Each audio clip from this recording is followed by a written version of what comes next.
ఉపరాష్ట్రపతి ఎన్నికకు BRS party దూరంగా ఉంటుందని పార్లమెంటరీ పార్టీ నేత సురేష్ రెడ్డి తెలిపారు. తెలంగాణ రైతులు యూరియా కోసం అష్టకష్టాలు పడుతుంటే కేంద్ర రాష్ట్ర ప్రభుత్వాలు పట్టనట్టుగా వ్యవహరిస్తున్నాయని మండిపడ్డారు. దానికి నిరసనగానే వైస్ ప్రెసిడెంట్ ఎలక్షన్కు దూరంగా ఉండాలని పార్టీ నిర్ణయించిందన్నారు సురేష్ రెడ్డి. రాష్ట్రపతి ఎన్నికను అబ్స్టెయిన్ కావాలని బీఆర్ఎస్ పార్టీ తీసుకున్న నిర్ణయాన్ని పార్లమెంటరీ పార్టీ నాయకుడిగా మా నాయకులు కేసీఆర్ గారు ఇచ్చిన ఆదేశాన్ని మా పార్టీ ఎంపీలకు కూడా తెలియజేయడం జరిగాది. ఎంపీస్తో మా నాయకులు కేసీఆర్ గారు చర్చించి ఈ నిర్ణయం తీసుకునటం జరిగాది.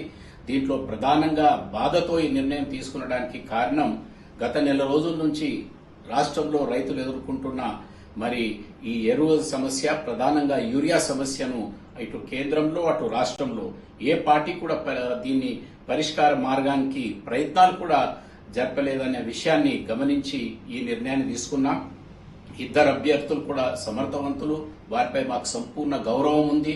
పెద్దలు, అనుభవం ఉన్న వాళ్ళు. దాంట్లో ఒక అభ్యర్థి మన రాష్ట్రానికి చెందిన వ్యక్తి అయినప్పటికీ కూడా ఈ అభ్యర్థుల దృష్ట్యా ఈ నిర్ణయం తీసుకునటం జరగలేదు. ప్రధానంగా అటు కేంద్రము అక్కడ రాష్ట్ర ప్రభుత్వాలు తీసుకుంటున్న నిర్ణయాలకు నిరసనగా మేము ఈ అబ్స్టెయినింగ్ అంటే ఈ ఎలక్షన్ కి దూరంగా ఉండే నిర్ణయాన్ని తీసుకునటం జరిగింది.